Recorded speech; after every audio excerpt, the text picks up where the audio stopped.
So అంటే ఇది మీరు మారుతి గారు మీకు ఈ సినిమా చూపించినప్పుడు ఏం ఫీల్ అయ్యారు అసలుకి? అంటే మీరు ఇలాంటి బేబీ సినిమా తర్వాత మళ్ళీ అంతగా ఫీల్ అయ్యారన్నారు కదా, అవును.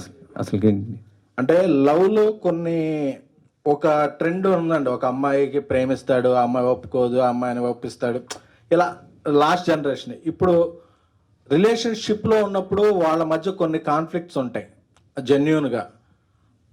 అందులో ఒక ఎప్పుడు కాంటెంపరీగా ఉండే ఒక కోణాన్ని వీళ్ళు టచ్ చేశారు.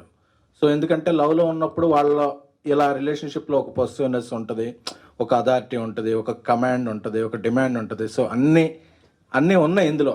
సో ఆ రిలేషన్షిప్ అలా ఉన్నప్పుడు అలాగా ఒడిదొడుకుల్లో వెళ్తూ ఉంటుంది. సో అది ఇప్పుడు యూత్ అందరూ ఫేస్ చేసే ఇష్యూ. సో అది అందరూ కనెక్ట్ అవుతారనిపించింది. ఎందుకంటే యూత్కి ఎప్పుడు ఆ యూత్ స్టోరీస్కి అన్నిటికీ దగ్గరగా ఉంటాను కాబట్టి.